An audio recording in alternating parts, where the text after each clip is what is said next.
Bom dia, pessoal. Prazer estar com vocês aqui, esse grupo tão importante para São Paulo, Brasil e o planeta. Então, vamos cumprir nossa missão institucional e fazer o nosso trabalho se desenvolver. Hoje tem uma pauta cheia. Por favor.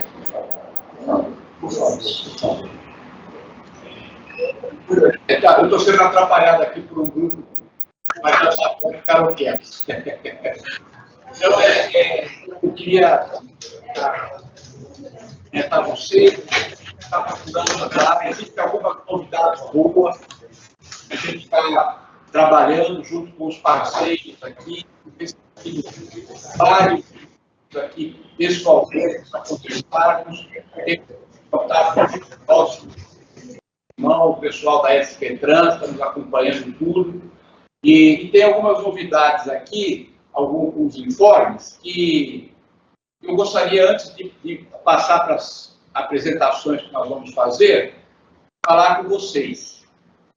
Eu marquei uma agenda com o presidente da CEAGESP, para dezembro.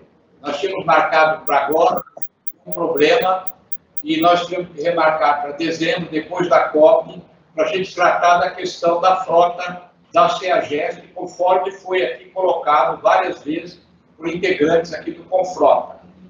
Também, eu sei que está aqui, o pessoal da MTU vai fazer uma apresentação, mas eu também pedi, está marcado para agora para novembro, antes do final do mês, uma conversa com o presidente da MTU.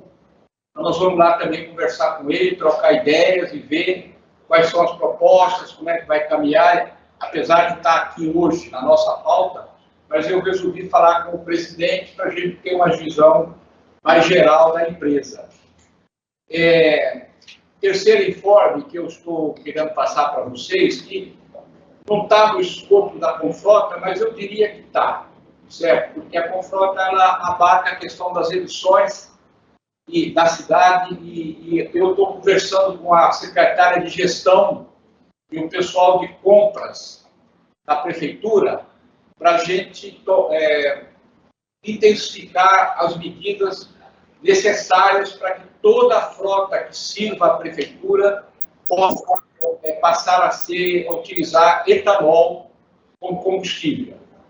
As conversas estão bem adiantadas, nós temos uma reunião agora para aferir o que está sendo feito, mas eu acho que a gente vai conseguir que toda a frota, que seja própria, que seja terceirizada da Prefeitura de São Paulo, possa passar etanol e alguns veículos que não podem usar etanol, que sejam, então, como a Guarda Civil Metropolitana está recebendo 50 viaturas novas elétricas. Então, nós estamos tratando isso aqui dentro da nossa estrutura da Prefeitura, também como contribuição. E a questão dos táxis, eu não sei se o pessoal dos táxis estão presentes, a gente convidou, eles estão como convidados na nossa reunião, mas nós estamos também aí com a questão bancária para estudar a possibilidade de uma linha de financiamento para a eletrificação da frota de táxis da cidade de São Paulo. Eu tive uma reunião aqui com o pessoal de empresas de transporte de carga e a gente combinou com eles fazer um seminário sobre a questão da eletrificação do transporte de carga na cidade no mês de dezembro. Depois a gente vai fazer uma proposta de pauta para vocês. Se o Confrota aceitar, a gente vai tentar fazer uma junção aí entre o seminário e a nossa próxima reunião. Então, são coisas que estão encaminhando aqui, que a gente está fazendo, que eu queria informar vocês e ficar à disposição para qualquer outro esclarecimento ou qualquer outra contribuição que vocês queiram dar. Luciana, por favor. Estou abrindo agora a 30ª reunião ordinária do Comitê Gestor do Programa da Substituição de Frota por Alternativas Mais Limpas no município de São Paulo. Vou começar a chamada pela seguinte, o secretário Gilberto Natalini. Eu já falei, né? Não.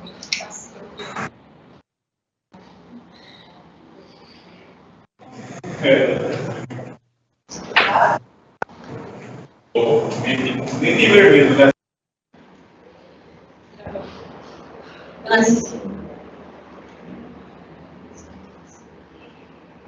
Eu vou só repetir porque iniciou a gravação. Está aberta a 30ª reunião ordinária do Comitê Gestor do Programa de Acompanhamento da Substituição de Frota por Alternativas Mais Limpas do município de São Paulo. Estão aqui pela SECLIMA o secretário Gilberto Natalini, Luciana Feldman, André Perviato e Isabel. Representando a Secretaria Municipal de Mobilidade e Trânsito, Débora de Freitas. Presente. Vanessa Gato Leal. Presente. Secretaria Municipal do Verde e do Meio Ambiente, Renato Francisco Caetano Chaves. Renato Cindy. Alô? Está presente, Renato? Fiesp, Cindy Peças e Renato Simenal, eu não consegui chegar em tempo aí, eu estou no meio do caminho. Não, mas a Secretaria do Verde e do Meio Ambiente é o Renato Francisco Caetano Chaves. Está presente? Ana Maria Faria.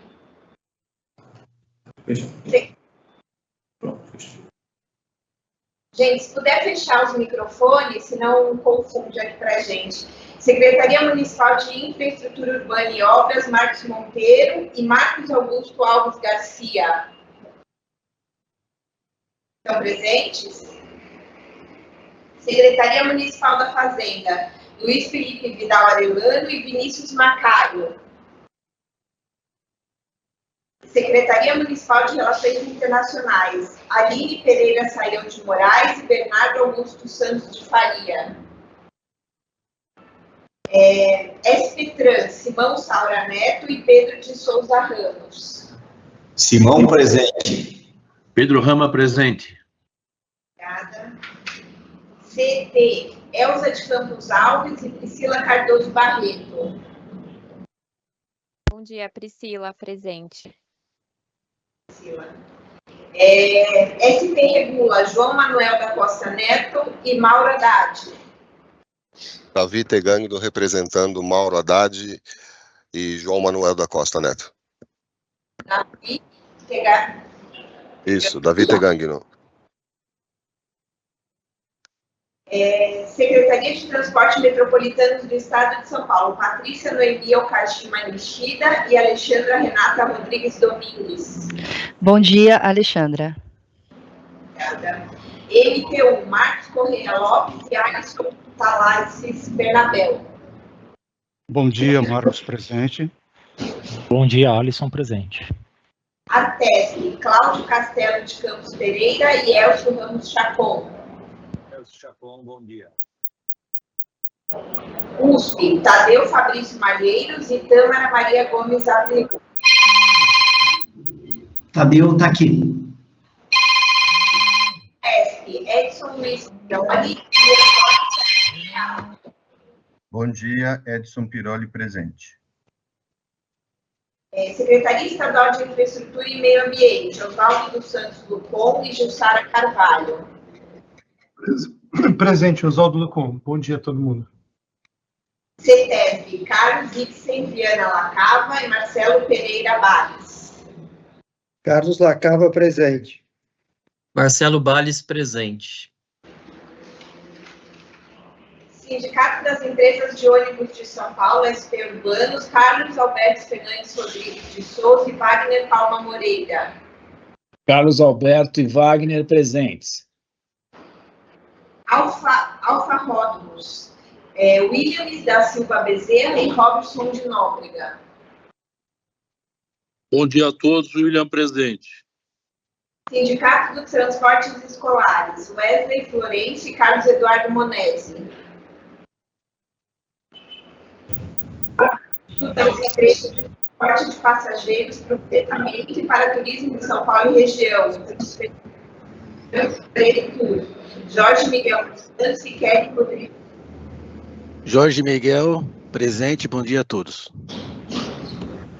ESP, Renato Alves e Carlos José.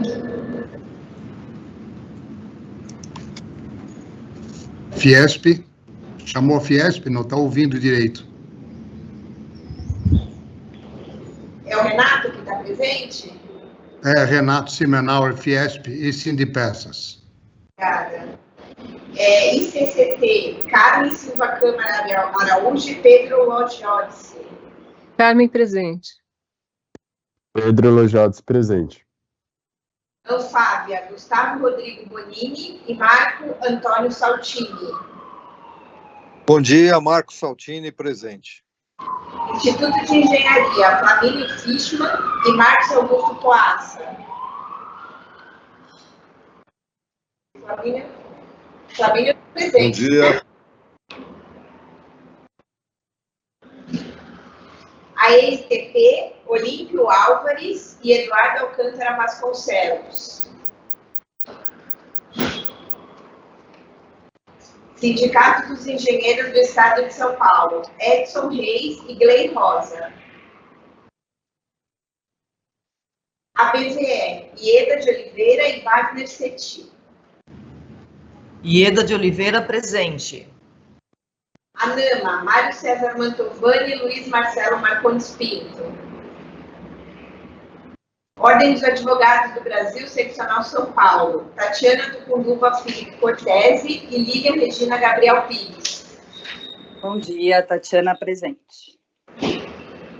CREA, Leonardo Cavalheiro Quieragatti e Gomes Nogueira Naspolini. LOGA, Lucas Rodrigo Feltri e Vinícius Artioli Batista. Bom dia, Vinícius Artioli, presente. Ecourbis, Walter Gomes de Freitas e Jorcival Fernandes de Oliveira Júnior. Jorcival da Ecourbis presente, bom dia a todos. O Walter, ele está externo essa semana, não vai poder participar. Táxi, Antônio Matias Ceará e Paulo Alexandre Bastos. Instituto A, Evangelina Araújo do Amitag e Hélio Ritter Neto. ABIMAC, Reinaldo Sarquês e Odirley Ducati. Odirley Ducati, presente. Bom dia a todos. Secov, Hamilton de França Leite Júnior e Eduardo Delamana. Bom dia a todos. Hamilton Leite, Secov São Paulo. CAUSP, Fernanda de Macedo Haddad e Eduardo Pizarro. Se mais alguém não foi chamado, por favor, coloca no chat e a gente coloca a presença aqui. Então, vocês receberam por e-mail a ata da 29ª reunião, foi mandada junto com o convite. Alguém tem alguma consideração? Não? Então, vamos dar início à primeira palestra. Aprovada a ata. Vamos dar início à primeira palestra, que é do Marcos Correia Lopes, da MTU. Vai ser uma apresentação sobre a experiência com os ônibus movidos a célula de combustível de hidrogênio. Marcos, por favor. Bom dia a todos. Primeiro eu quero agradecer, em nome da MTU, a oportunidade de estar falando um pouquinho sobre a experiência da MTU com alternativas mais limpas de tração. Eu vou colocar aqui uma apresentação.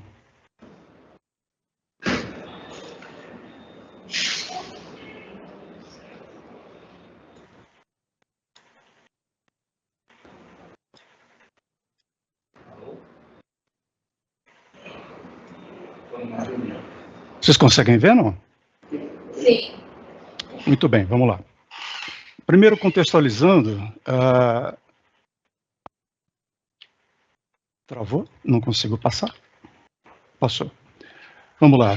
A MTU está ligada à Secretaria dos Transportes Metropolitanos, junto à Companhia Paulista de Trens Metropolitanos, Estrada de Ferro Campos Jordão e a Companhia do Metropolitano de São Paulo.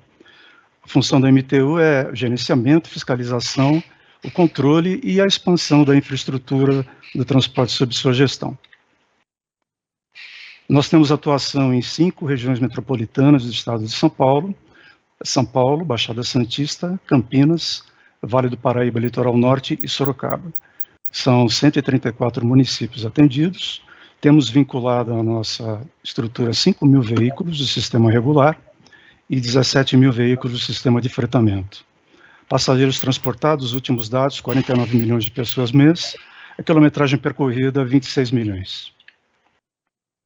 A primeira experiência da MTU vem da inauguração do corredor São Mateus-Jabaquara, corredor ABD, aqui na região metropolitana de São Paulo, que une São Mateus, zona leste de São Paulo, a Jabaquara, zona sul, passando pela região do ABC. São 45 quilômetros de corredores, segregados 33 eletrificados, né? A rede de trólebus funcionando, frota operacional total 230 veículos, sendo que 96 são trólebus. Em operação também, o veículo leve sobre trilhos da Baixada Santista, são 22 veículos. Hoje nós temos funcionando o trecho entre Barreiros, que é São Vicente, e Porto, que é na cidade de Santos. São 11 quilômetros em operação, e no momento está havendo a expansão de mais 8 quilômetros, ligando a região próxima à Avenida Conselheiro Neves, em Santos, com o centro da cidade. Isso está em obras, previsão de estar operando a partir do ano que vem. Corredor BRT-ABC está em obras também, saindo aqui do centro de São Bernardo do Campo, e vai ligar a Tamanduá-TI e Sacomã. Terminal São Bernardo, terminal Tamanduá-TI serão construídos, e Sacomã será utilizada a mesma estrutura que é utilizada hoje pelo transporte intermunicipal. A previsão de 80 ônibus articulados, de tração elétrica. Uma curiosidade sobre esse sistema, uma coisa que nos parece bastante interessante, uma perna da viagem será feita com o ônibus carregando e a outra perna descarregando. Então não vai haver necessidade do veículo ser carregado ou na garagem ou carregamento de oportunidade. Parece uma alternativa bastante interessante, né? Acho que vale a pena citar, há alguns anos atrás nós fizemos um teste com veículo de tração elétrica, um sistema que veio do Japão, da Mitsubishi Heavy Industries, foi integrado aqui pela Eletra, que é uma empresa que faz parte do grupo da operadora Next Mobilidade, temos representante da Eletra na reunião no momento. Foi um trólebus que foi desmontado, o sistema de trólebus, e montado um sistema de baterias, um veículo articulado, 2 sistemas de condicionamento de ar. A operação se deu aqui no corredor ABD, no trecho de Diadema-Morumbi. É um trecho que não tem rede aérea para trólebus, então valeu muito a pena a gente testar um veículo isento de poluente ali. Teve um IPK de 4,5 passageiros por quilômetro nesses 6 meses, 94 mil passageiros, 21 mil quilômetros percorridos. A eficiência do veículo média de 2,38 kWh por quilômetro. E bastante interessante, a energia de frenagem foi responsável por 33% do suprimento total de energia consumida pelo veículo. Esse veículo ele foi carregado no terminal de Diadema, ele fazia o trechinho de Diadema até Morumbi, então no terminal foi colocado um carregador em que o veículo, após percorrer aproximadamente 50 quilômetros, ele era colocado sobre o carregador e fazia ali uma carga rápida ao redor de 10 minutos. Um carregador de 375 kW, tá? Também foi instalado um carregador na garagem da empresa operadora, mas que acabou não sendo utilizado, um carregador de 75 kW para utilizar durante a madrugada, mas enfim, a operação mostrou que não havia necessidade disso, pelo menos para a aplicação que foi feita. O corredor tem 11 quilômetros, o trecho que ele percorreu, então ele percorria mais ou menos 4 viagens e parava um pouquinho para carregar. Como todo ônibus em final de linha para, ele também parou. Energia, para percorrer a mesma distância, kWh por quilômetro, ele consumiu 72% menos que o veículo sombra que a gente colocou para correr junto a ele, um veículo diesel de mesma característica. Custo com energia elétrica foi bastante inferior ao custo com o diesel necessário para percorrer a mesma distância. Não dá para dar agora percentual nem valores, porque o custo da energia era um, hoje é outro, o custo do diesel também. Mas, enfim, hoje ainda a energia elétrica é o combustível mais barato para veículos pesados, né? E acho que vale a pena a gente falar um pouquinho mais sobre o projeto dos ônibus a hidrogênio, que foi implementado pela MTU aqui no início dos anos 2000, foi o começo desse projeto. Institucionalmente, o Programa Nacional das Nações Unidas para o Desenvolvimento, Ministério de Minas e Energia, Agência Brasileira de Cooperação e a MTU firmaram um convênio com recursos do Banco Mundial, através do GEF, e recursos da FINEP também. Esses recursos são na ordem de 12,3 milhões de dólares do GEF e 2,2 milhões de dólares da FINEP. Para desenvolver essa tecnologia toda, foi contratado pelo PNUD um consórcio de empresas nacionais e estrangeiras. EPRA é uma empresa americana que fez o gerenciamento do projeto. Ballard, uma empresa canadense, forneceu todo o sistema de célula combustível. No Celsius, uma empresa alemã que fazia a integração do sistema de célula combustível com o sistema de tração. A Tuto, que é uma empresa de Caxias do Sul, que efetivamente montou os ônibus, né? O primeiro ônibus teve seu chassi construído a partir de longarinas, os 3 ônibus posteriores já eram chassis de prateleira. A Marco Polo trabalhou fazendo o encarroçamento dos veículos. A Hydrogenics, a fabricante canadense dos equipamentos de produção e abastecimento de hidrogênio. Para tocar a estação, Petrobras Distribuidora, fazer operação e manutenção durante a vigência do projeto. E a Eletropaulo, que à época nos ajudou na especificação de toda a entrada de energia elétrica aqui para o sistema. O objetivo era construir um veículo com especificação nacional, não copiando uma especificação que vem de fora, que tem carregamento diferente, pressão diferente, temperatura diferente. Era demonstrar que aquilo é viável, tanto o veículo quanto a estrutura, adquirir essa cultura e tentar disseminar isso aqui no Brasil, né, repassando para os parceiros e posteriormente para outras empresas. O primeiro ônibus chegou a MTU em 2009, é um veículo de uma geração bastante anterior, ele começou a ser construído em 2008, e ele, após um período de testes operacionais, simulando o carregamento de passageiros, enfim, conforme o protocolo de segurança, ele foi lançado em 2010 com passageiros no corredor ABD. Tá? Aqui é uma foto que eu considero muito bonita, junto à Sala São Paulo, que a gente foi apresentar ele lá. E aqui ele trabalhando no corredor ABD, efetivamente. Também aqui na MTU em São Bernardo foi instalada uma estação de produção de hidrogênio a partir da eletrólise da água. Então, só que a vista da estação, construída aqui na garagem da concessionária, nossa vizinha, aqui o sistema de abastecimento, e aqui a estação de produção propriamente dita. Temos um eletrolisador, são 4 células, capazes de produzir 6 kg por hora de hidrogênio, com 99,999% de pureza. Produziu um pouco mais sujo, contamina a célula, que é efetivamente o que é caro no ônibus movido a célula combustível. Essa produção é feita a baixa pressão, depois vai para um compressor, sai de 3 bar para 430 e é armazenado nos tanques de estocagem da estação. E aqui é o sistema de abastecimento, a gente não chama de bomba de hidrogênio, que pode dar medo, então chamamos de abastecedor, né? É assim que ocorre o processo. Água de um lado, energia elétrica do outro, quebrou a molécula da água, oxigênio dispensado para a atmosfera, quem sabe no futuro, a partir do momento que a gente tem isso funcionando novamente, coletar esse hidrogênio, verificar a pureza, limpar e fornecer, né, doar para o hospital, coisa assim. Produção de 6 kg por hora de hidrogênio, baixa pressão, purifica, comprime, armazena 430 bar. Ônibus, operação dos tanques a 350 bar, então eu consigo colocar aqui 31 kg de hidrogênio a essa pressão, e aí eu consigo percorrer 230 quilômetros.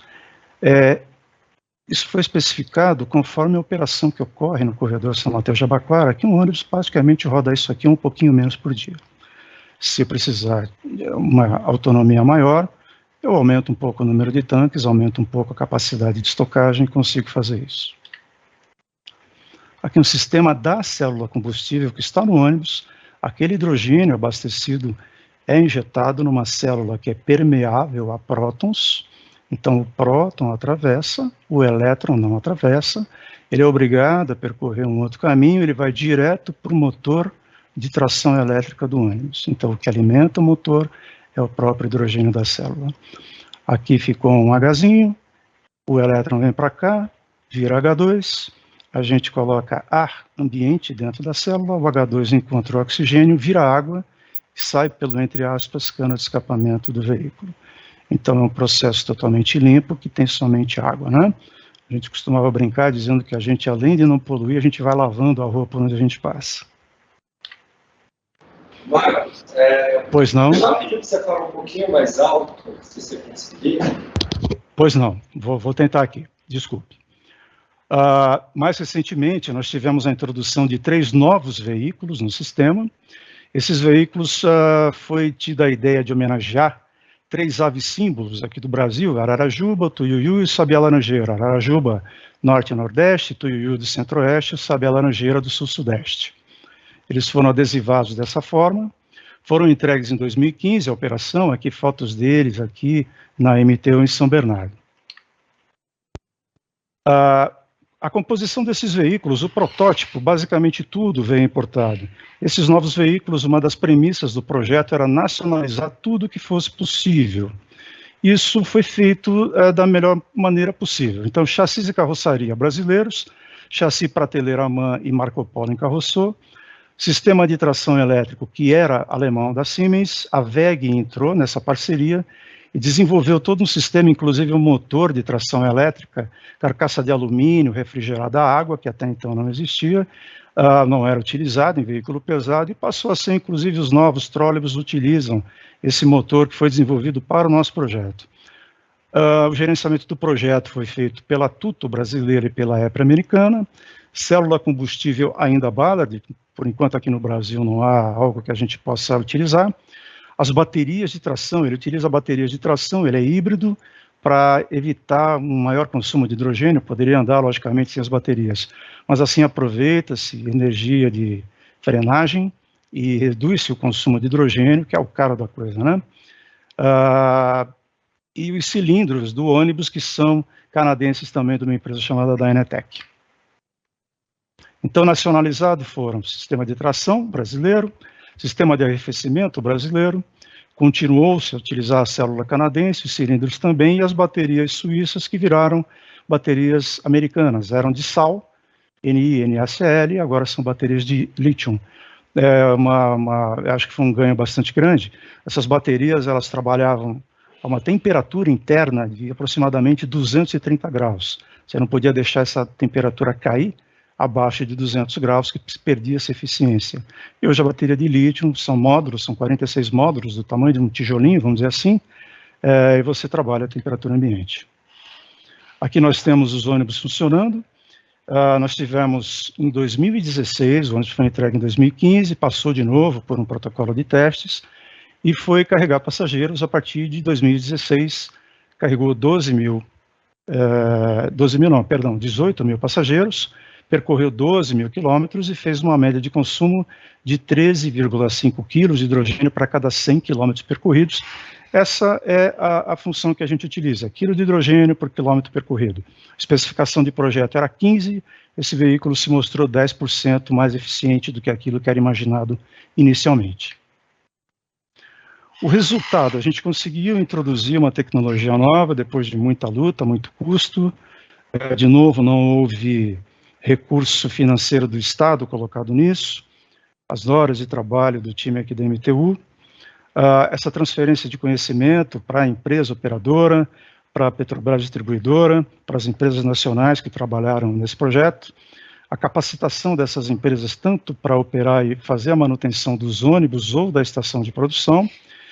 Desenvolvemos uma tecnologia nacional, lembrando que uma coisa muito importante, cada pequeno subsistema tem um software, e você precisa criar um software central que faça todo esse pessoal se comunicar. Isso foi feito aqui pela Tuto, uma coisa totalmente nacional desenvolvida, e que acho que era a menor empresa do consórcio, e aqui eu imagino que tenha tido um ganho maior, né? Pena que não existe mais. Contribuição para a melhoria da qualidade ambiental e de saúde pública, né? O design do veículo, ele foi desenhado de acordo com a necessidade de carregamento brasileiro, uma cooperação internacional, reuniões com 3 línguas, português, inglês e alemão. Os alemães, quando ficavam bravos, começavam a falar inglês, português junto, a gente não entendia nada, mas aprendeu-se muito com isso, né? E, à época, foi o ônibus a célula combustível construído mais barato do mundo. Não sei hoje, que logicamente nós paramos lá em 2015, O mundo continuou nessa tecnologia, está desenvolvendo, e a nossa função hoje é dar continuidade à operação para mostrar a viabilidade, principalmente para atendimento à demanda da sociedade e à demanda das leis que estão aí, por exemplo, a Lei Municipal de São Paulo. Os resultados foram muito bons. Logicamente, para você introduzir qualquer tecnologia nova, você precisa de capacitação técnica, você precisa de bastante recurso financeiro. Costumávamos brincar também que um parafuso custa 2 centavos, mas se você for à fábrica e pedir um parafuso diferente, o dono vai fazer, só que ele vai cobrar R$20 por parafuso, né? É a mesma coisa com qualquer tecnologia, mas a partir do momento que a gente transforme isso numa coisa mais comercial, o custo vai lá para baixo. Perspectiva a gente tem muito boa, a gente está tomando novamente a operação disso a partir de um convênio de cooperação técnica que nós firmamos com a Universidade de São Paulo. Acho importante também frisar que o Instituto de Pesquisas Tecnológicas está aderindo a esse convênio. Nós estamos para assinar agora um termo aditivo. Então, a operação e manutenção dos ônibus será feita na cidade universitária sob responsabilidade da USP. Os equipamentos que hoje ainda estão aqui na MTU vão para o IPT e serão operados e serão mantidos pelo IPT. No âmbito de um outro convênio firmado pela universidade, vai ser instalado lá um reformador de etanol, que é uma aposta da academia, é uma aposta do mercado, pelo que nós estamos entendendo. Então, os ônibus, nós vamos ter lá 3 ônibus rodando, vamos ter no mínimo 2 fontes de obtenção de hidrogênio, que é a eletrólise, os equipamentos da MTU, que serão no IPT, e a reforma de etanol, que estará na USP.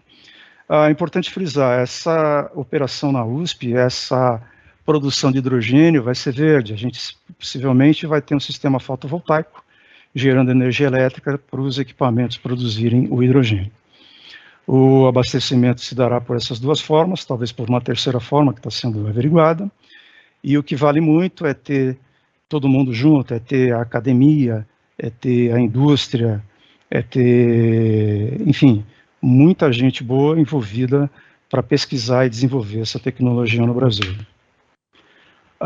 De uma forma geral é isso, foi feito um convite para vocês de fazerem uma visita à MTU, eu reforço isso, eu acho que é muito legal a gente poder mostrar ao vivo, né, aquilo que foi feito.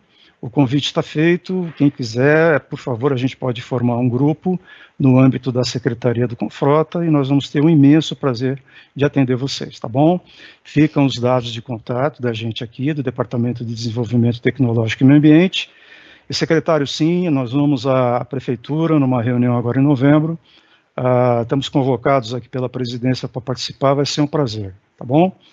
Foi um imenso prazer para mim, uma honra, e se qualquer coisa, nós estamos aqui à disposição. Eventuais dúvidas, estamos aqui para atendê-los. Muito obrigado pela atenção. Obrigada. Está aberto, se alguém quiser fazer alguma pergunta, alguma colocação. Já temos inscrições aí. Carmen. Acho que na ordem, né? Acho que o Marcelo está antes.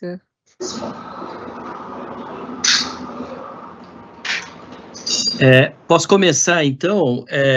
O Marcos, parabéns pela apresentação. A gente já conhecia o projeto da MTU, a gente já visitou o projeto lá na garagem, alguns anos atrás, só que eu tenho uma dúvida, que é uma dúvida que me surgiu mais recentemente aí com essa nova fase do hidrogênio no mundo e também aqui no Brasil. Eu queria saber como é que vocês lidavam no processo de eletrólise com a qualidade da água. Que tipo de água vocês utilizavam e se tinha algum tratamento na água ou se a água normal aí do fornecimento da rede talvez por não ter a qualidade necessária, trazia algum problema para o sistema de eletrólise. Marcelo, bom dia. Prazer em te ver de novo. Obrigado pela sua pergunta. Antes da instalação da infraestrutura de produção, a fabricante exigiu que nós mandássemos para eles um laudo da qualidade da água aqui. É água da torneira, é água da Sabesp. Essa água, quando entra no eletrolisador, passa por um sistema de filtragem, enfim, para tirar alguma coisa um pouco mais pesada que contenha lá, mas mandamos água para o Instituto Adolfo Lutz e ela atendia completamente aos requisitos do equipamento, tá? Então, pelo menos a água aqui fornecida na região de São Bernardo não teve nenhum tipo de problema para ser utilizada no equipamento. E, eventualmente, nós fazíamos o acompanhamento. Nós temos aqui na estação 2 caixas de 2.000 litros de água, cada uma, e coletávamos água com alguma frequência para verificar o estado que ela estava, pelo próprio tempo que ela fica lá, para ver se não havia nenhum contaminante. Se houvesse, fazia-se algum tipo de tratamento. Mas era a água da Sabesp, da rede da concessionária mesmo. Obrigado, Marcos.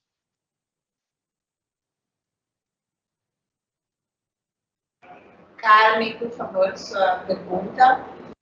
Oi, Marcos. Obrigada pela apresentação. Eu tenho algumas questões. Nós também estamos avaliando o hidrogênio no mundo. Algumas questões é que, para alguns segmentos, talvez algumas tecnologias tenham mais vantagem em relação a outras. No caso do ônibus ou de aplicações urbanas, o hidrogênio ainda está um pouco distante de ser competitivo com outras alternativas de descarbonização. Agora, tem alguns segmentos, como o caminhão longa distância, que certamente é uma aplicação muito relevante, o hidrogênio. Eu queria, assim, a sua percepção sobre essas alternativas. Quando nós colocamos uma ao invés de outra, nós temos que considerar também o custo total. E outra pergunta, existem alguns desafios, né? O projeto passou bem nesse piloto e está em uma outra etapa de resolver algumas outras questões.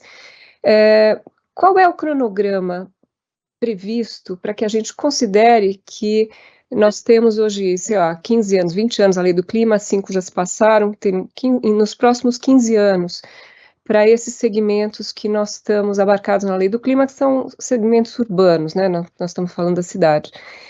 Só um comentário, no caso da Europa, nós fizemos um estudo com os custos europeus de energia, né, para fazer o hidrogênio verde, e a paridade com o diesel, em 2030, exigiria um subsídio de 50% ainda do hidrogênio. Então, é uma tecnologia que, assim, a gente está com apostas, a energia no Brasil renovável pode ser que tenha um custo diferente, mas não muda muito esse quadro de paridade. Eu queria ouvi-lo sobre isso.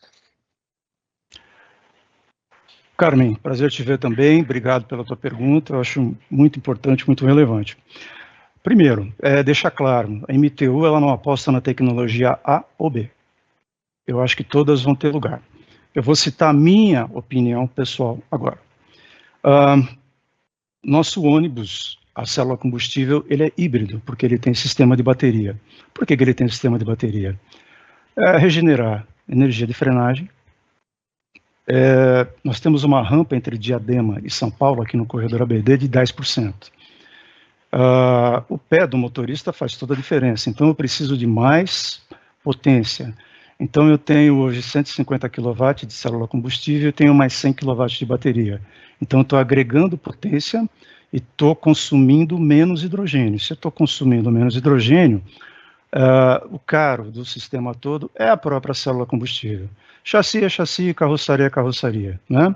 O sistema é que é o caro. Cada quilo de bateria que eu coloco no ônibus urbano é 1 quilo menos de passageiro que eu transporto, tá certo? Esse sistema que nós rodamos da Mitsubishi faz 10 anos isso, foi em 2013. Era um articulado para 130, 140 passageiros. Eu não vou... a minha pouca idade já não me permite lembrar tão bem das coisas, meus amigos aqui de trabalho lembram mais. Mas eu acho que nós tínhamos umas 2,5 toneladas de bateria no articulado. E são 2,5 toneladas menos passageiros. Para uma aplicação urbana, eu estou falando em termos de capacidade de carga de passageiro.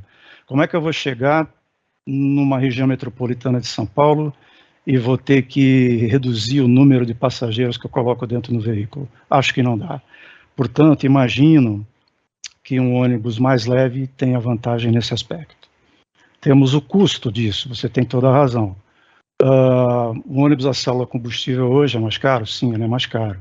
Quanto ele é mais caro que um elétrico? Não sei dizer.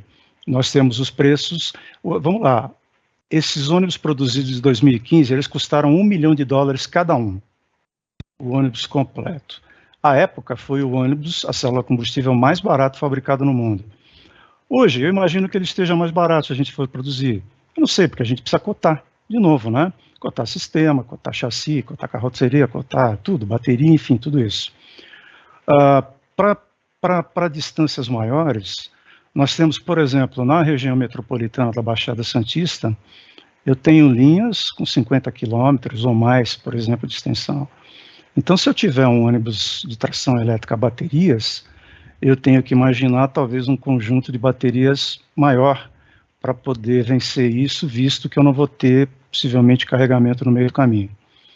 Um ônibus a célula combustível venceria isso com mais facilidade. Enfim, eu acho que compete a nós, no âmbito do Confrota, verificar o seguinte: não é nem eficiência nem eficácia, é a efetividade de cada tecnologia. O que ela entrega no final das contas? Tem célula combustível, tem a bateria, os dois são tração elétrica, tem biometano, a capacidade do estado de São Paulo de produzir biometano é uma coisa enorme, segundo os relatórios do RCGI, da Universidade de São Paulo, e a gente não tem isso rodando. Nos perguntam eventualmente, a MTU já pensou em fazer teste com ônibus a gás natural? Gás natural por quilômetro percorrido, a emissão de CO2 vai ser igual ao diesel, não vai ter vantagem nenhuma, tá certo? Poluente local, eu acho que o Euro 6 está atendendo já a legislação, e logicamente o gás natural também é muito bom nisso. Mas, enfim, nós estamos de porta aberta para testar qualquer tipo de tecnologia, assim como, tenho certeza, estou vendo aqui o Simão, o Pedro, a SP Trans, parceira nossa de longa data, também estão sempre abertas a testar isso. O que nós temos que fazer é testar para aprender. A gente está no início do nosso aprendizado, né? Nós testamos um ônibus a bateria, a SP Trans já tem uma série. No âmbito do CDTI, eu já solicitei uma visita até as garagens as garagens da SP Trans, que tem essa tecnologia, e de repente, no âmbito do Confrota, a gente também pudesse organizar uma visita para entender custo, né? Sem querer me alongar muito também, há uma condição interessante que eu estou tentando entender. Hoje, eu tenho uma demanda contratada aqui na MTU em São Bernardo, a gente chama de SECOM, é Centro de Controle Operacional e Manutenção, que engloba a MTU e a concessionária, a Next Mobilidade, que opera o corredor ABD, e aqui toda a área do ABC. Hoje eu tenho uma demanda contratada de energia elétrica de 450 kW, né? Pelas minhas modestas contas, se eu fosse colocar 100 ônibus aqui, eu teria que aumentar para 9.000 kW de demanda contratada, aumentar 20 vezes. Pergunta, qual é o custo disso? O que eu tenho que fazer de reforço de rede? A concessionária de energia elétrica, ela vai me cobrar por isso? Então, são questões que eu acho que nós temos que debater e a gente tem que colocar no papel e abrir para todo mundo, para entender melhor tudo isso. Então, a nossa percepção é, todo mundo vai ter vez, dependendo da aplicação, maiores distâncias, menores distâncias, os custos vão depender da demanda do mercado, e a tua segunda pergunta é relativa a cronograma. Nosso cronograma com a universidade, ele hoje prevê que no meio do ano que vem, todas as estações de produção estarão funcionando e os ônibus estarão rodando. Então, a partir daí, a gente vai conseguir ter uma operação efetiva, em primeiro ponto, somente dentro da cidade universitária, uma coisa por vez, um passo por vez. A partir daí, a gente pode estender para uma operação para fora, mas aí já demanda outra coisa. Nós temos representantes aqui da Secretaria dos Transportes Metropolitanos, logicamente a gente precisa de autorizações, né? Não é tão simples como a gente resolver colocar um ônibus na rua e rodar. Mas assim, eu acho que até o meio do ano que vem a nossa operação vai estar funcionando bem, e a gente vai conseguir coletar os dados e verificar os custos, né, que a gente vai levantar agora nesse projeto que a gente tem com a USP e logo em breve com o IPT também. Levantar esses custos, somos empresas públicas, claramente isso vai ser aberto para todo mundo e para a gente poder discutir, inclusive, aqui no ambiente do Confrota. Espero ter podido ter respondido a tua pergunta e me perdoa se eu me alonguei um pouco. Obrigada, Marcos. Muito obrigado, Marcos. Agora o Tadeu, por favor. Bom dia a todos. Marcos, era talvez algo complementar um pouquinho do que a Carmen colocou. Era digamos, essas trocas todas vai, no fim das contas, ter um resíduo reciclável, mas um resíduo, especialmente aí das questões das baterias.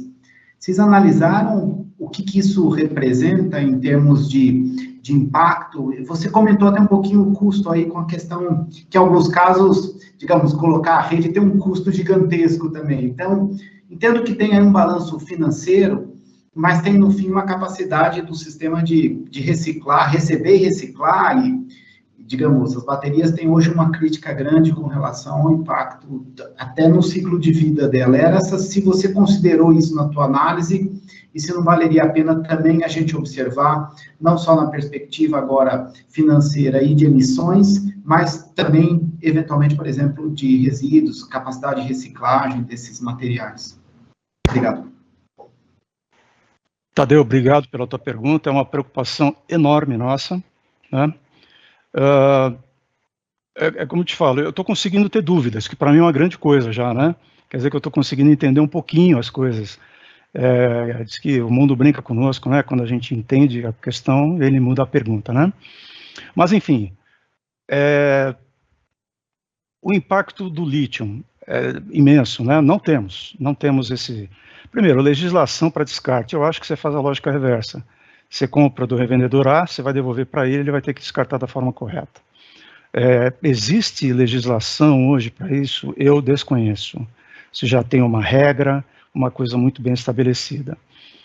Imagino que haja, se não há uma legislação, deve haver uma boa prática, e uma prática consciente que faça com que isso aconteça.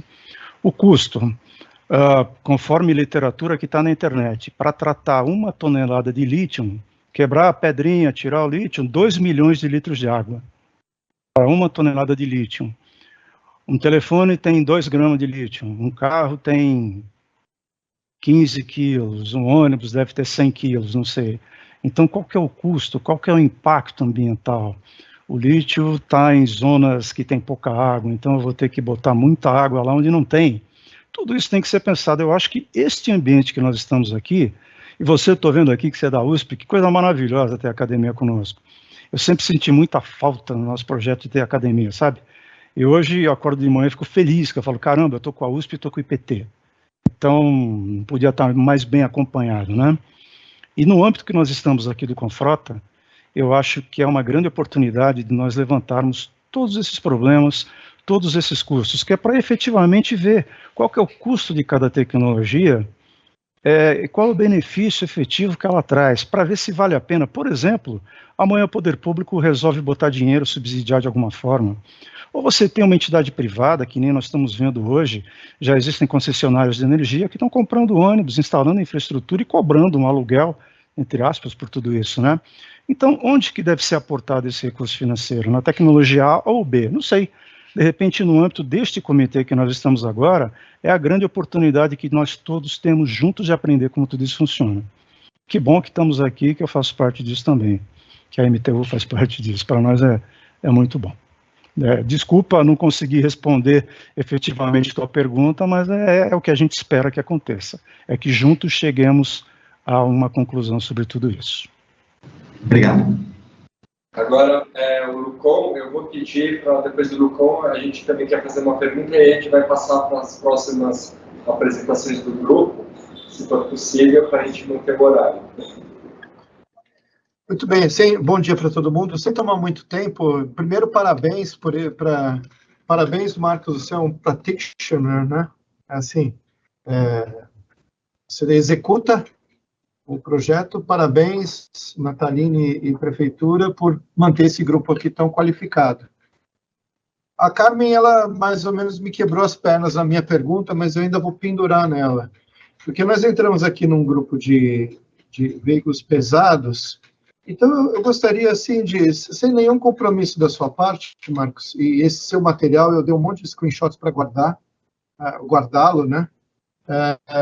qual é a sua percepção para pontos de entrada de veículos com tecnologias elétricas ou híbridas, né, nas cargas de São Paulo? Não precisa elaborar muito, mas só para dar uma luz para a gente, na próxima reunião a gente já sai lá na frente. Obrigado. Olha, tudo bem? Prazer te ver também. Obrigado pela pergunta. Se eu entendi bem, você está colocando a dúvida com relação à capacidade que tem que ser instalada para a gente poder fazer atendimento. Não, o que você acharia, assim, mas realmente é um palpite seu. Esquece os ônibus. Esquece os ônibus. Vamos pensar nos Volks e caminhões e com base assim, no seu aprendizado, nisso que você está observando, o que você acharia que seria alguns pontos de entrada para uma nova mobilidade em São Paulo? Eu vou chutar uma aqui, empilhadeiras. Eu acho que empilhadeira é um negócio fantástico para você botar hidrogênio, por exemplo, sabe? Porque é extremamente dedicado. Algumas frotas do Mercado Livre, da Coca-Cola, não precisa nem falar, mas o que você acha, onde que você acha que a gente poderia agir primeiro, de forma complementar, óbvio, baseado na experiência dos ônibus para transporte de carga? Local empilhadeira, na América do Norte, já tem uma utilização massiva há muito tempo, né? Você tem eu não sei, uma empilhadeira a bateria, qual que é a autonomia dela, não sei mesmo. Mas, enfim, você tem uma pequena célula, você faz a injeção de hidrogênio e ela trabalha 1, 2 dias, enfim, já tem uma utilização bastante grande. E a Ballard, que era o participante nosso do projeto, fornecedor de célula combustível, à época, eu acho que era o grande mercado que eles tinham, era esse. Pequenas células para veículos desse tipo. Eu entendo que caminhões de entrega pequenos, eu acho que é um grande ponto de entrada. Eu acho que a frota de coleta de resíduos sólidos nas cidades é outro ponto. Hoje nós já temos a entrada de veículos a baterias, de repente a célula combustível também entraria. É tudo tração elétrica, né? Essa é a única coisa que a fonte é uma ou outra, né? Coisa que não demande, Locom, eu entendo que eu não consigo imaginar as cidades tendo pontos de recarga de oportunidade, não consigo imaginar isso. Primeiro que você precisa de áreas disponíveis, não consigo ver, com perdão, trazendo um pouco para o sistema de ônibus urbanos. Imagina que você vai fazer um corredor de ônibus e você precisa que no terminal esses ônibus sejam abastecidos, que as baterias têm que ser recarregadas. Alguns inconvenientes. Primeiro, área. Vou lá pegar uma área para fazer um terminal, ou vou ter que desapropriar alguma coisa. O custo disso vai ser muito maior. Eu não posso fazer, por exemplo, o terminal de Diadema, nós colocamos um carregador de baterias, porque é um terminal grande, tem uma área muito grande e uma área que não atrapalha, o carregador foi colocado lá. Então não atrapalhava 0% de problema para a operação. Vamos fazer isso na baia de operação? Lógico que não. Não vai dar muito certo, na minha opinião. Vai atrapalhar. Então você vai ter que ter uma área muito grande, um custo de desapropriação que é altíssimo, muito maior. Então você precisa fazer alguma coisa de forma que você tenha na garagem da pessoa a possibilidade de abastecer. Eu gostaria até de, provocando aqui o Simão e o Pedro, entender deles também. Eu acho que a SP-Trans, só achômetro, de Simão, me perdoe, mas eu acho que eles estão imaginando que a frota da prefeitura, vinculada à prefeitura, não vai abastecer em pontos na rua. Eu não consigo ver na cidade de São Paulo onde seria possível isso. Mas eu tentando, então eu acho que são veículos, os VUCs, né?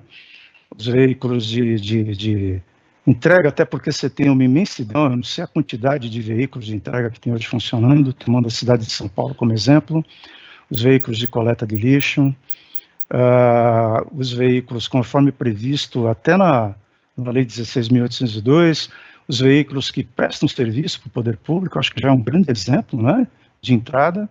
Eu acho que tem que ser por aí, em princípio, né, para mostrar a efetividade disso, mostrar que a rede de energia elétrica, trazer a concessionária conosco, verificar todas as necessidades de incremento de rede, de aumento de capacidade, de demanda, custo disso, enfim, tem que ter essa parceria, né? Tem que ter a parceria do poder público, das entidades privadas, da academia, dos entregadores, entre aspas, de tecnologia, senão a gente não chega, acho que a lugar nenhum, né?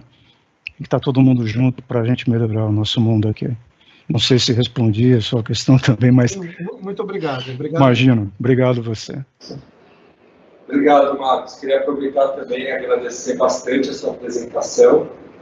Acho que você trouxe elementos bem importantes sobre o hidrogênio, né, a experiência que vai começar agora, e também sobre a experiência dos elétricos, os trólebus, né? Eu queria só que você desse uma rápida atualização para a gente.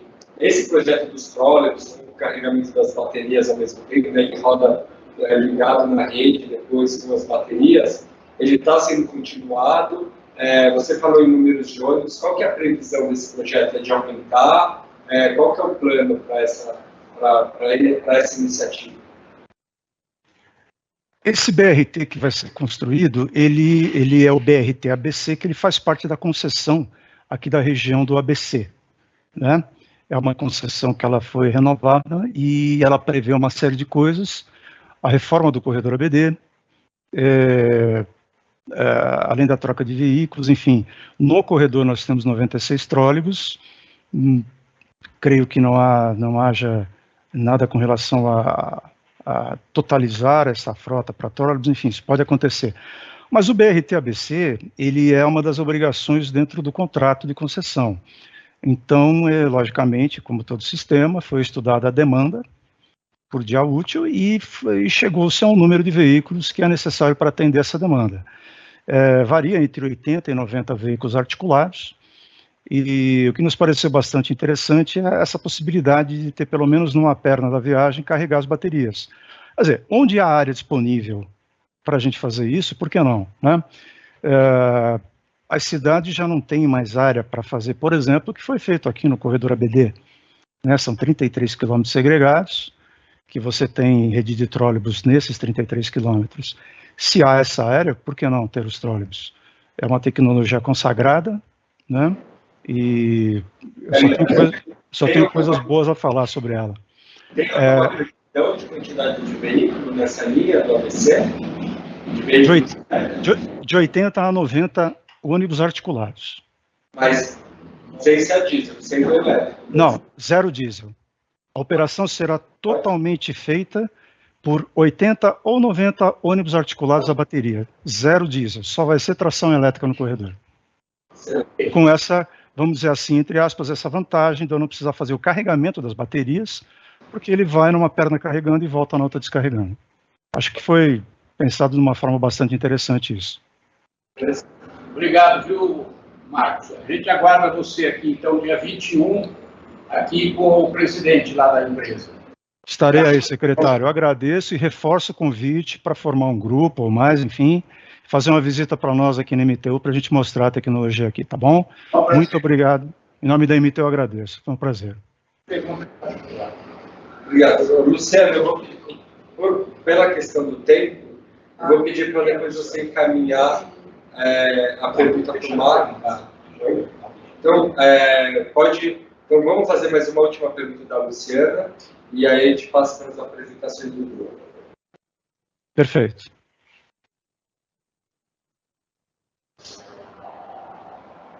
Luciana.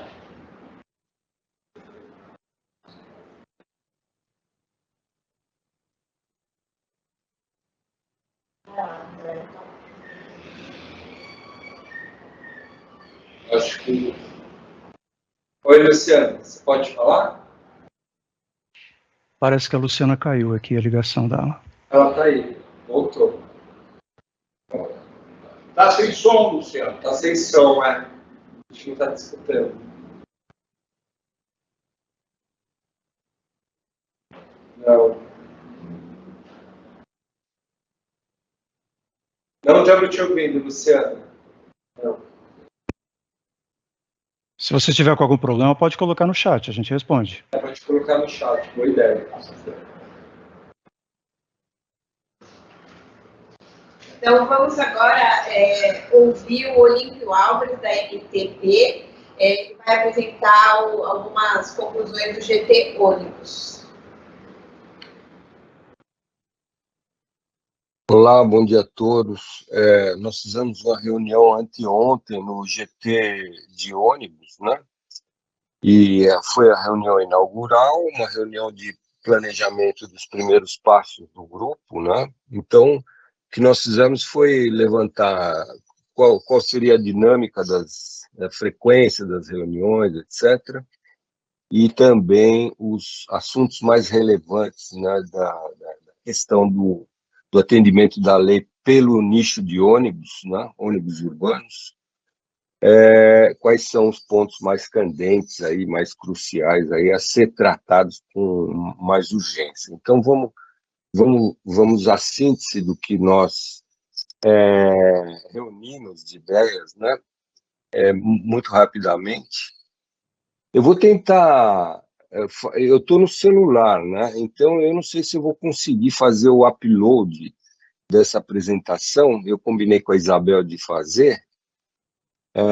Vamos ver se eu consigo compartilhar o...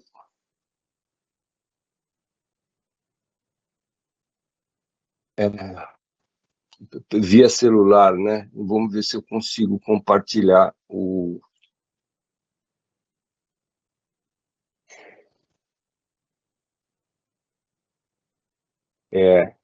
não está... Se o seu celular vai ficar melhor. Como? Se você deitar o seu celular. É que eu não estou conseguindo fazer o upload aqui, né? Esse que é o problema. Então, a gente pelo celular. Eu até tinha alertado a Isabel e passei a apresentação para ela fazer a apresentação, para ela fazer o upload, porque eu estou com o meu computador aqui no estaleiro, né? Para fazer essa reparação no computador. Então, eu não estou conseguindo fazer o upload dessa apresentação via celular. Então, eu passei a apresentação. E já vai finalizar a apresentação. Você vai fazer para mim o upload, Isabel, como eu tinha pedido para você?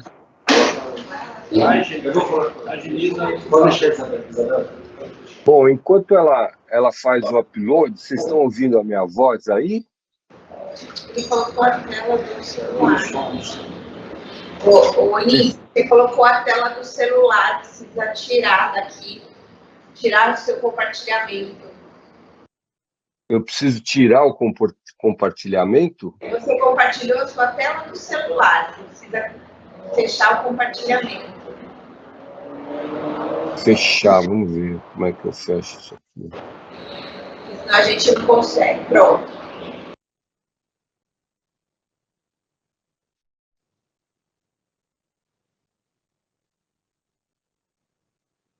Espera um pouco.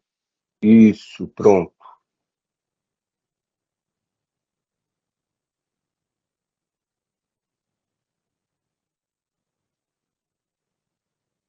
Oi, vocês estão me ouvindo?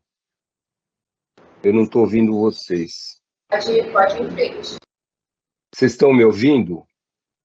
Sim, pode seguir. Sim. Então vamos lá. Então vamos colocar o primeiro slide, por favor. Bom, nós vamos fazer reuniões mensais, né? Sempre às 16 horas, em princípio, né?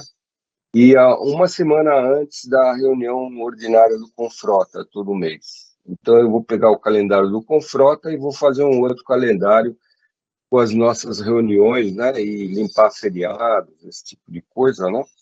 E distribuir para os membros do grupo de trabalho. Né? Então, vamos divulgar isso em breve. A seguinte, por favor.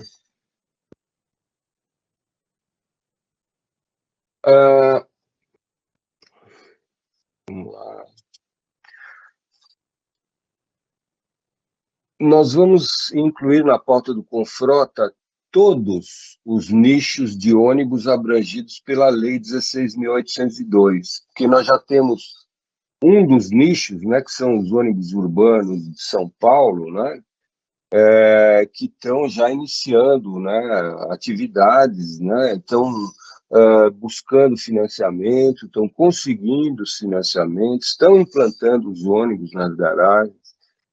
Então, nós vamos dar ênfase para esses municípios, para o município de São Paulo, né? Para esses ônibus municipais, né? De São Paulo, mas também nós vamos entrar em contato com os outros nichos incluídos na legislação, que são os nichos de ônibus intermunicipais que adentram na cidade de São Paulo, né? Que nós temos que organizar como é que vai ser o atendimento da lei, né? Vamos tentar conversar com o pessoal, os representantes desses veículos, né, intermunicipais de transporte urbano, para ver qual que é o plano, né, de médio e longo prazo desses representantes, né, dessas operadoras para cumprir o que está escrito na lei, né? Isso aí vai ser feito com prioridade.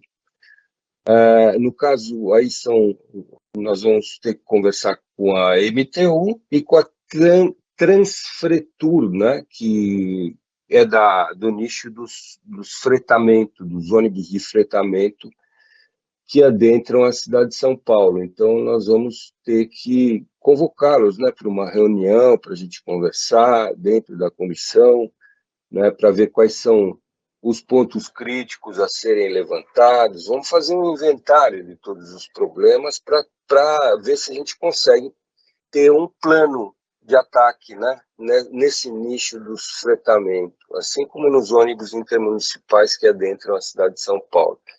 E também os micro-ônibus, né, porque os micro-ônibus eles tiveram uma isenção de 5 anos pela lei, mas agora já vão ter que começar a atender, né, a obrigatoriedade de avançar, né, no atendimento dos requisitos da lei, né, e começar o processo de substituição desses ônibus, né. Vamos ver também fazer um inventário de todos os problemas, vamos ver o que está acontecendo nesse nicho dos micro e midi ônibus, vamos ver se os fornecedores têm condição de atender essa demanda, e vamos ver quais são as alternativas possíveis, né? Eventualmente, pode ser que uma ou outra alternativa não esteja disponível, aí você opta por outra alternativa energética ou de tecnologia, etc. Nós vamos ter que colocar isso na mesa e ver como é que a lei vai ser atendida por esse setor, né, que opera micro-ônibus e midi-ônibus em São Paulo. A proposta é atualizar os planos de substituição de frota e atender às demais exigências de informações previstas na lei para todos os nichos de ônibus urbanos, não apenas os ônibus municipais do município de São Paulo, né, mas todos esses outros nichos que foram citados agora. Então, esse é um dos pontos relevantes aí que a gente levantou, de que existe prioridade, porque a qualidade do ar depende de uma abrangência maior, né, de conformidade das empresas de transporte com a lei, né? Então, nós temos que incluir todo mundo, né, não só um setor, né? Bom, sobre tipologia veicular, né? Vamos levantar essa disponibilidade da oferta de micro-ônibus no mercado, vamos verificar o andamento da homologação dos midi-ônibus com piso alto, que são necessários pela configuração do viário da rede de distribuição local, né? Vamos verificar a disponibilidade de oferta diversificada de articulados no mercado. Vamos ver quais são as empresas no mercado que têm condição de fornecer articulados, porque houve um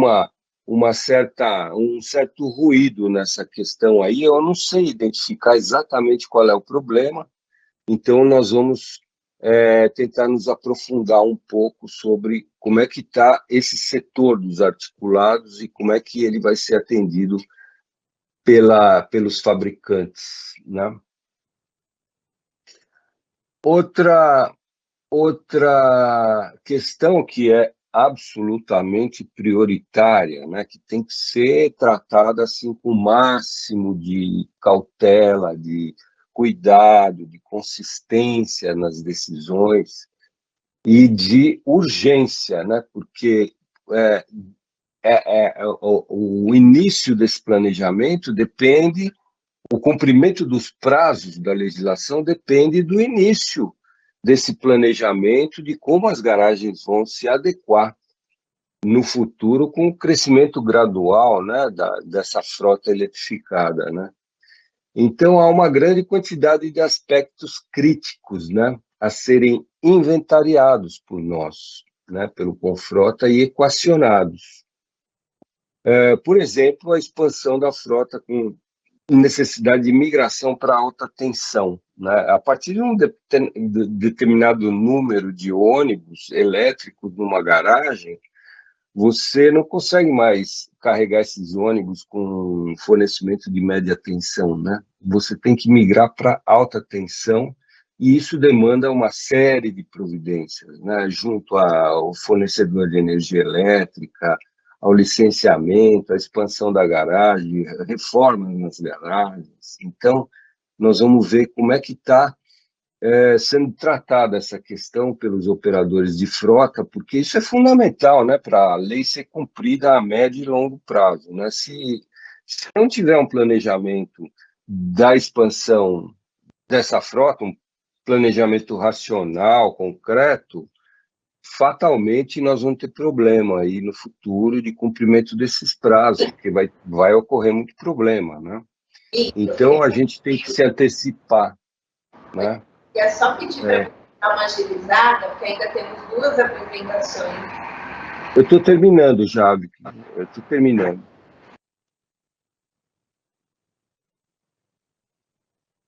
As reformas e expansão da área das garagens, elas têm que ter, elas têm que ser feitas, né, por causa do problema do distanciamento entre os ônibus. Então, vai precisar de novas áreas, expansão de garagens. Isso não é nada trivial para os operadores e demanda recursos também, né? As subvenções municipais, elas ainda não abrangem projetos, obras, nem equipamentos de recarregamento, né, que são investimentos que têm que ser feitos para que isso aconteça, né, para que isso se realize. Então, nós só temos hoje subvenção para 2/3 do valor do veículo, mas não temos ainda em São Paulo, pelo menos, essas subvenções municipais para projetos, obras nas garagens, reformas, equipamentos de carregamento, né? Então, uma última questão que foi levantada pelo Flamínio, do Instituto de Engenharia, que ninguém abordou até hoje, que é a questão da viabilidade do sistema, né, conforme ele está sendo previsto até hoje, né, com carregamento noturno e só, né?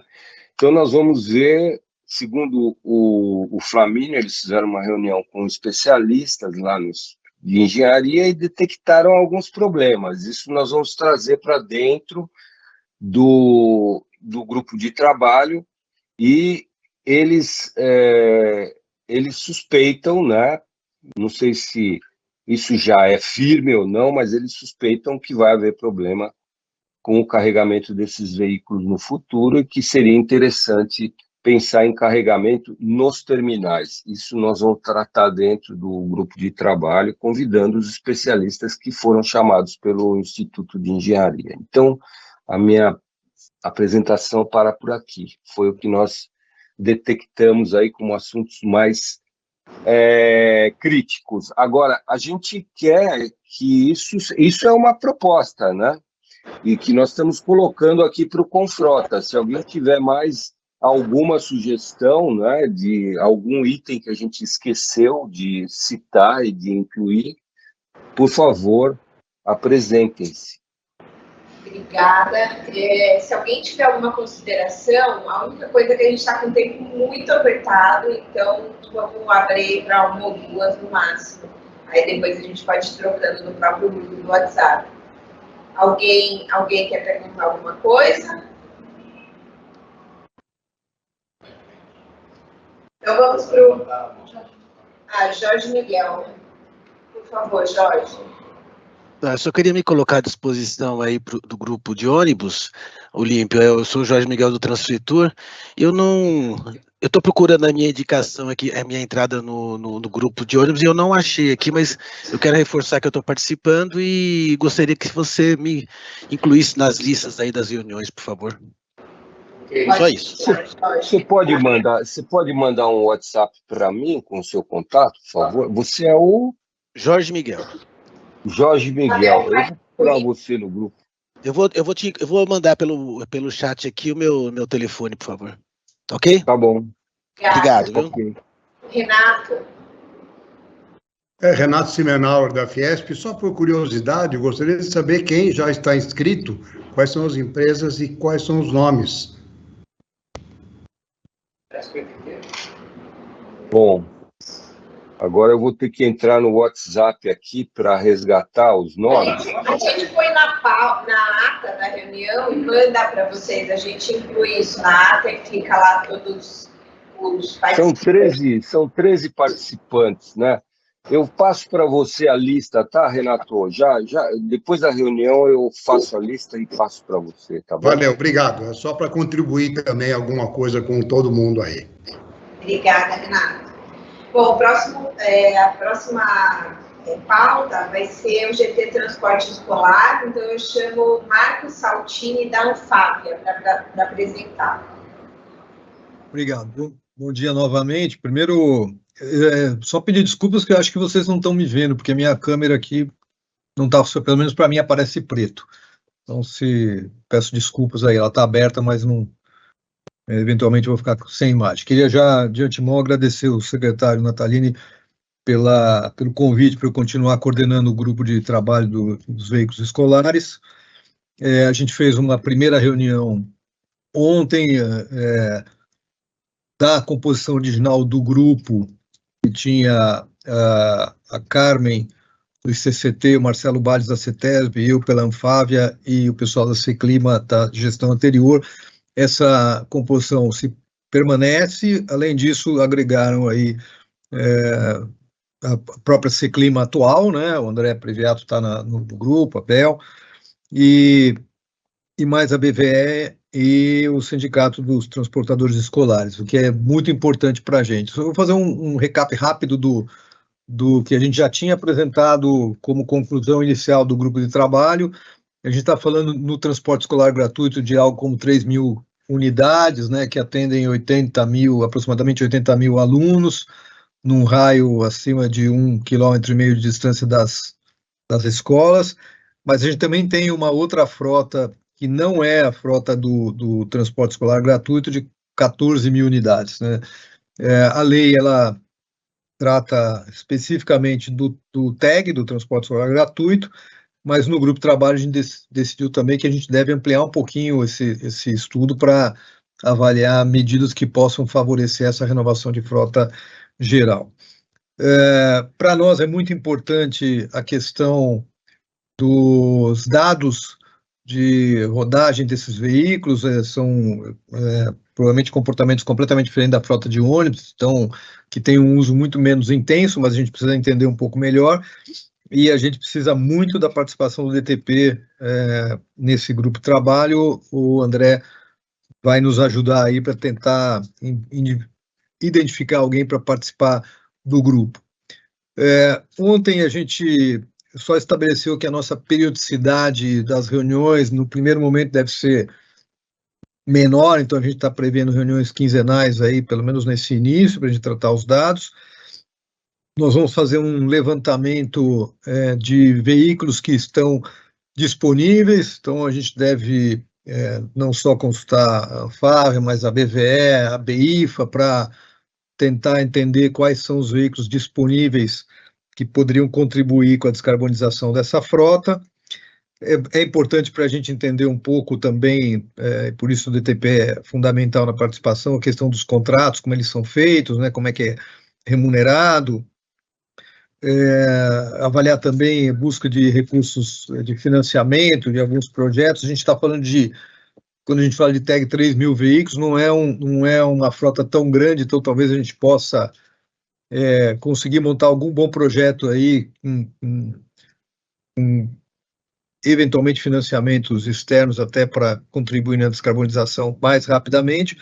E também houve um comentário de que hoje as idades de frota, você permite hoje, né, dentro do TEG, veículos com Kombi até 10 anos, o que deve estar acabando agora, porque o último ano de produção da Kombi foi em 2013, então isso, a partir do ano que vem, já não deve mais ter esse tipo de veículo no transporte escolar gratuito, vans 15 anos e ônibus 25 anos. Então, também uma das medidas é avaliar como é que a gente pode reduzir essa idade e, inclusive, avaliar a troca de frota aí, de veículos mais antigos, ainda que não de zero emissões, mas que, pelo menos, já Euro 6 que pudesse contribuir num primeiro momento, não com a questão do CO2, mas de emissões locais. Então, isso tudo vai estar dentro do nosso escopo de avaliação, a gente deve abordar, e algumas provocações, viu, secretário, que nós provavelmente vamos fazer para o prefeito, assim como ele está ajudando, a prefeitura está ajudando aí nessa transformação da frota de ônibus, a gente tem um olhar aí também para o transporte escolar gratuito e ver o que a gente pode fazer na busca de linhas de financiamento para ajudar esse segmento. Eu acho que de uma visão muito rápida sobre o escopo do trabalho do grupo é essa. Só pediria aí para a Carmen e para o Marcelo, que vem atuando intensamente nesse grupo, se quiserem contribuir com algum ponto que eu possa ter esquecido, por favor.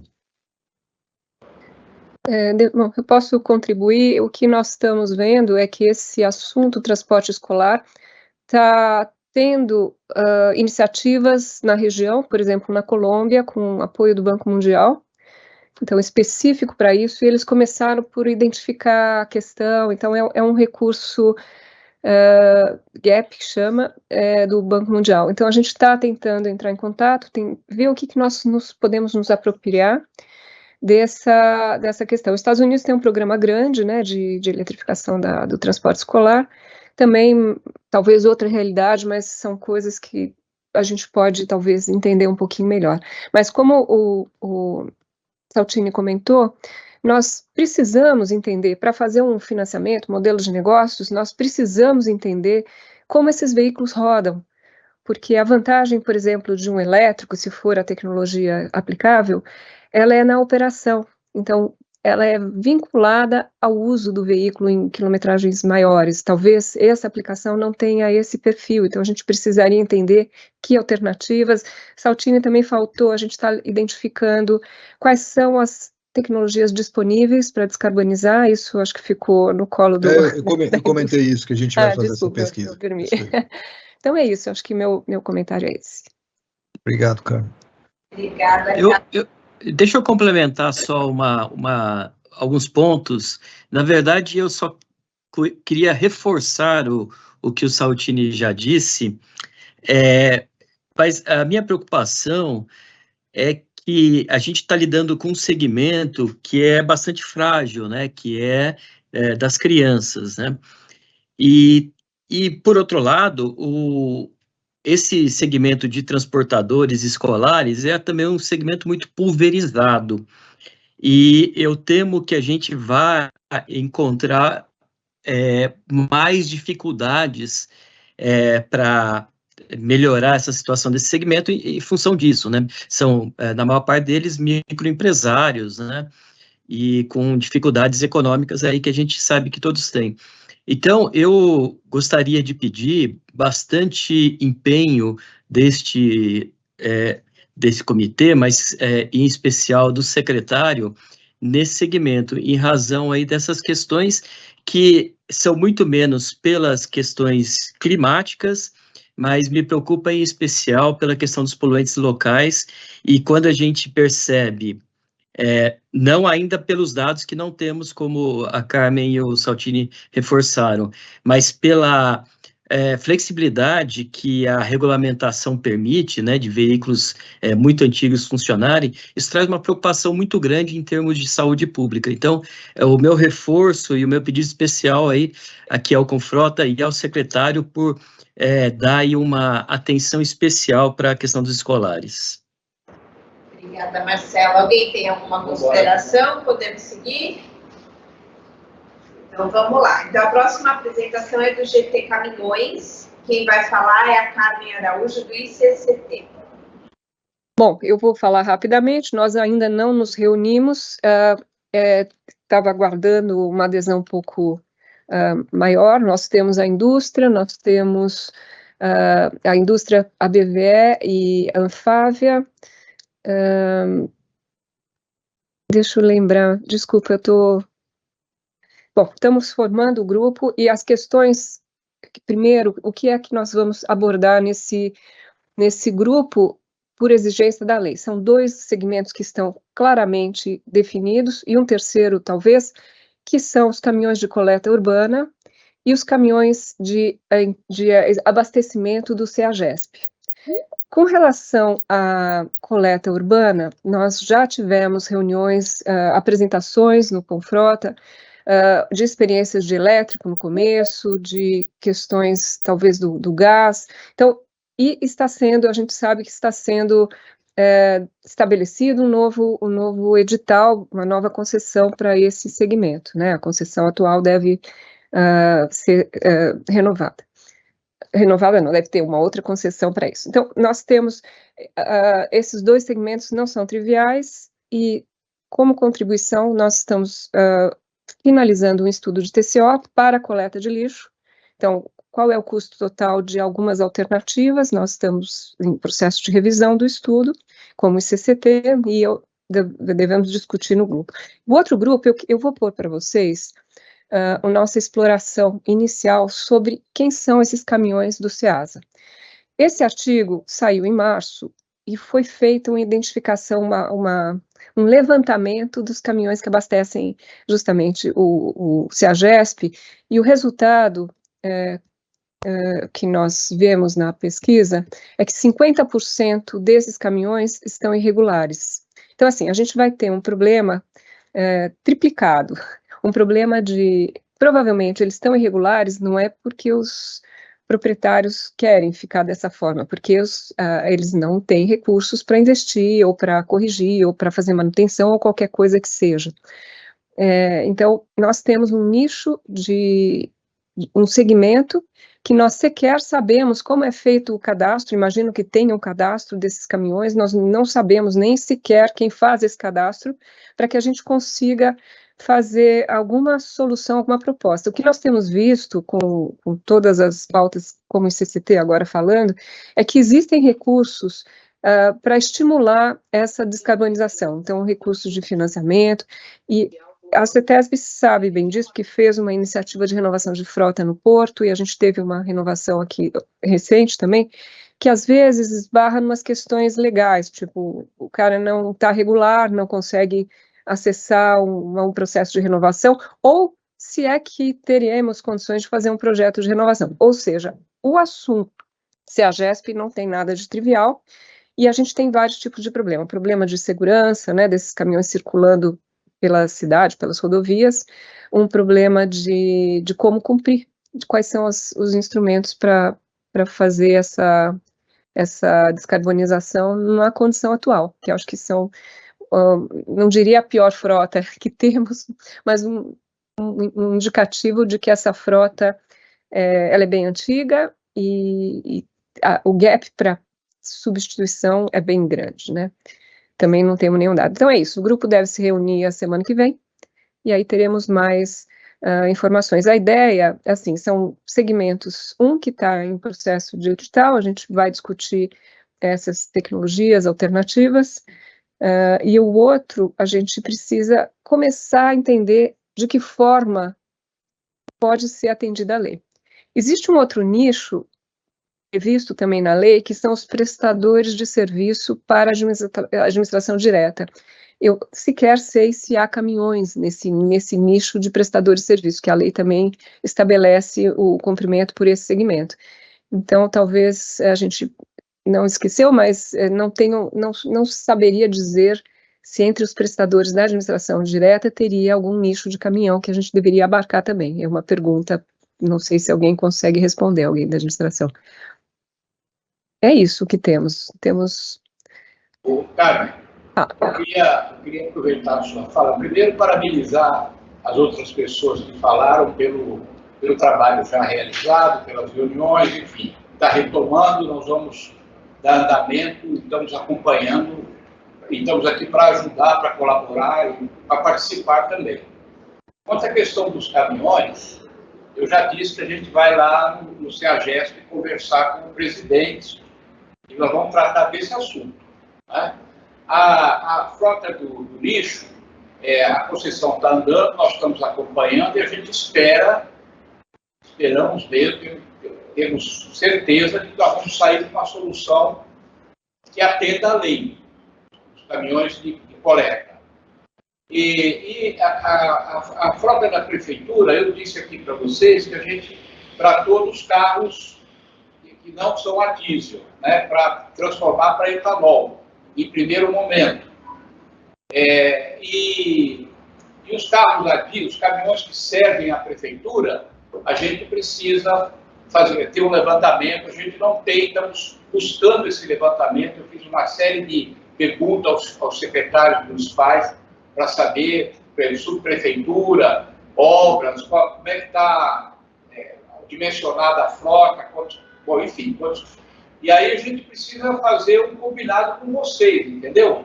Porque estamos procurando também frotas de caminhão de empresas que não servem à prefeitura. Por exemplo, a Coca-Cola nos procurou, eles querem eletrificar a frota deles. E eles nos disseram que eles precisavam ter umas alterações aqui dentro do centro, porque o que é exigido de tamanho de caminhão, as fábricas não produzem para os elétricos. Nós estamos com uma reunião marcada com a CD para ver a possibilidade. Se houver possibilidade de flexibilização, eu acho que não só a Coca-Cola, mas como outras empresas que usam esse tipo de veículo, vão vir de arrasto no processo de eletrificação.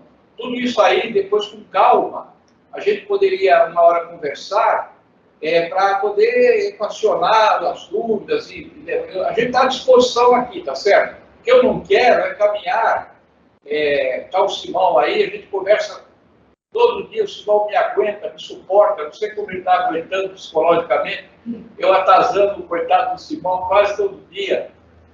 Ele tem uma paciência enorme comigo, mas eu quero dizer assim, a gente não quer que os nossos contatos, o nosso trabalho caminhem paralelamente aos grupos de trabalho de Confrota. Não tem sentido. O que a gente precisa é trabalhar conversando juntos, tá certo? Era o que eu queria deixar aqui registrado para os 3 grupos que estão formados e os restantes dos membros do Confrota. A gente tem que estar sempre conversando entre uma reunião e outra para ir aparando as coisas e trocando informações do que cada um está fazendo. Tá bom? Tá bom. Eu queria só completar, secretário. Foi falado no início da reunião de uma apresentação sobre caminhões, né? Sobre descarbonização na frota de transporte de carga. Seria interessante também a gente, se tiver algum membro do Confrota que vai fazer essa apresentação, que aderisse ao nosso grupo, porque a gente está com alguma questão de baixa adesão. E com relação à Coca-Cola, eles fizeram a apresentação no Confrota já com essa demanda de modificação do tamanho. Acho que a CT é o mais habilitado para fazer isso.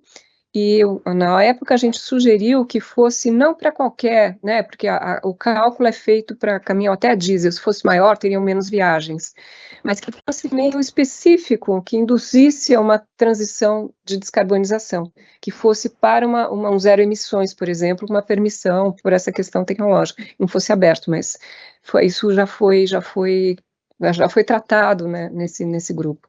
Então... Eu queria só perguntar o seguinte a vocês. Nós vamos fazer esse seminário com a questão da frota de cargas. porque a gente conversou aqui com algumas empresas que... Tem uma empresa, por exemplo, em São Paulo, que tem 300 veículos, já estão com 100 veículos eletrificados. Não são veículos grandes, são aquelas vans, aqueles veículos de carga de tamanho médio, mas 30% da frota deles, e ele me disse, eu conversei com ele aqui longamente, que várias empresas estão partindo para essa solução. Aí a gente convidou para fazer uma conversa, um seminário, para aprofundar um pouco esse debate. Então, eu queria perguntar a vocês se a gente não pode, a próxima reunião do Confrota, coincidir com esse seminário, que seria no dia 11/12. A nossa reunião do Confrota é dia 8. Se a gente pudesse, dia 7, perdão. Eu vou estar na COP, dia 7. Eu estou voltando de lá, eu vou voltar dia 8. Então, se a gente pudesse juntar a nossa reunião do Confrota com esse seminário para discutir a questão da frota de carga em São Paulo, junto com outras pessoas, aí a gente vê alguém do Confrota que possa participar da discussão, e todo o Confrota estaria convidado. A gente faria o seminário ou o encontro dentro da reunião do Confrota. Vocês acham que isso é uma proposta que pode ser aceita por vocês? Podemos tocar dessa maneira? Seria a última reunião do ano. Eu acho importante, né? A quantidade de carros a diesel que trabalham transportando coisas dentro de São Paulo, se a gente pegar no breu nisso aí, eu acho que é uma contribuição enorme que a gente daria. Eu pergunto, alguém é contra a gente fazer dia 11/12? Que horas? É das 14 às 16, são 2 horas aqui no auditório da Prefeitura. A gente pode fazer misto, fazer a reunião presencial aqui e podemos fazer isso, colocamos online, quem não puder vir, participa online, faríamos uma reunião só. Pode ser assim? Podemos fechar assim? Então, está combinado. É isso, Luciano? É isso. Então, a próxima reunião com essa pauta, tá? O seminário chama São Paulo pelo Clima, Frota Limpa. E aí a gente vai mandar o convite para vocês. E aí eu pediria só para o grupo, então, esse grupo que a Carmen está representando, para indicar uma pessoa do GT para participar. Ok. Tem 2 pessoas com a mão levantada, Marcelo e a Carmen. Marcelo, por favor. Então, a CETESB gostaria de participar do grupo de caminhões e eu fui indicado, então, para ser esse postulante, né? Então, Carmen, se for possível, me colocar no grupo. Só fazer um comentário rápido aí, sem querer me adiantar muito, lembrar que no CEAGESP, a gente pode ainda dividir a frota em 2, né? Aqueles caminhões que trazem os produtos das áreas rurais, e um outro segmento que é aqueles veículos que vão buscar esses produtos no CEAGESP e distribuem pela região metropolitana, que inclusive tem um impacto maior nas áreas urbanas do que aqueles que vêm de fora, porque o trajeto desses que vêm das áreas rurais é mais, na sua maior parte, nas áreas rurais. Por outro lado, os que fazem a distribuição dos produtos têm um impacto muito grande nas áreas urbanas, né? Então, eu acho que vale a pena dividir essa frota do CEAGESP e talvez, eventualmente, inclusive, priorizar, né, uma delas. Perfeito. Obrigada. Carmen? Vai ser, não, já abri. Vai ser uma ótima contribuição, muito obrigada. Um ponto, eu queria reforçar o convite também para frotas que estão envolvidas nisso, ou quem regula essas frotas, alguém da prefeitura que está envolvido, eu não sei se a SP regula, porque seria muito interessante que essas discussões, ou essas proposições, também olhasse a questão de possibilidades, do que é um contrato de concessão, o que ele prevê ou não. Então, nesse escopo, a gente reforça o convite para a participação de alguém do poder público, da prefeitura. E eu queria só comentar que nós temos interesse em apresentar também um estudo de life cycle sobre veículos leves, que nós publicamos, e eu não sei se nesse dia cabem 2, mas talvez, só para reforçar. Oi. A gente faz um outro depois, senão fica muito assunto por dia só e não dá para esgotar, aprofundar mais. Eu acho melhor fazer Tá bom. só. Combinado. Permite, Carmen, eu acho que a gente vai explorar melhor o tema e aprofundar melhor, discutir com mais tempo, com mais cuidado. Tá certo? Tá bom. Obrigada. Bom, pessoal, eu Não, vou... tem mais uma pessoa. Quem quer falar? Olímpio. Vai lá, Olímpio. É só uma solicitação, um pedido rápido. O nosso grupo de GT de ônibus, ele é extremamente dependente de pessoas que conheçam a fundo a operação dos ônibus urbanos, né? Então, eu vou solicitar ao Simão, né, e o pessoal da SP Trans para que eles procurem sempre participar das reuniões, porque a presença deles é indispensável, tá bom? Desculpa aí, Simão, mas eu sou obrigado a falar isso, tá bom?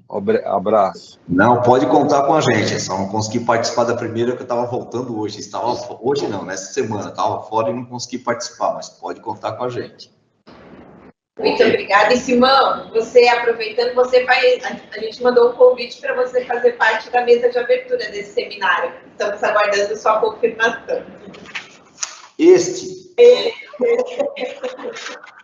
Vou responder. Muito bom, pessoal. Então, eu vou, o dever de ofício, eu vou, dia 29, vou para Dubai e vou voltar de lá dia 6. Vou participar lá dos eventos da COP, junto com o ICREI, junto com o C40, e mesmo junto com a delegação brasileira. Não sei se mais alguém daqui vai para lá, mas quem puder ir, o negócio lá não é muito barato, viu, gente? Eles cobram bem, viu? Aqueles árabes lá sabem cobrar, viu? Mas é um sacrifício que eu acho que vale a pena, né, a gente fazer, porque precisamos estar lá para influir, né? Em particular o poder local. Não só o poder local, mas o poder local. O Bloomberg está chamando 250 prefeitos para lá, para fazer lá um lobby de prefeitos, para tentar chacoalhar um pouco lá o coreto lá em Dubai. Ele está convidando muitos prefeitos do mundo à Fundação Bloomberg. Então, até o dia 11, né? Na 11 do 12 a gente volta. E qualquer interconveniência aí no meio desse prazo, nós estamos aqui à disposição, gente. Todo mundo tem o celular da Luciana, da Isabel, do André, e a gente vai conversando para ver se a gente coloca esse barco na maior velocidade, um barco à vela que nós estamos levando, viu? Não é motor diesel, o nosso barco da Confrota é um barco movido a vento, tá certo? Que é bem mais limpo. Se não tiver mais ninguém para falar, nós vamos considerar os trabalhos concluídos e vamos dar por encerrado a nossa reunião. Muito obrigado a vocês, então, uma boa tarde.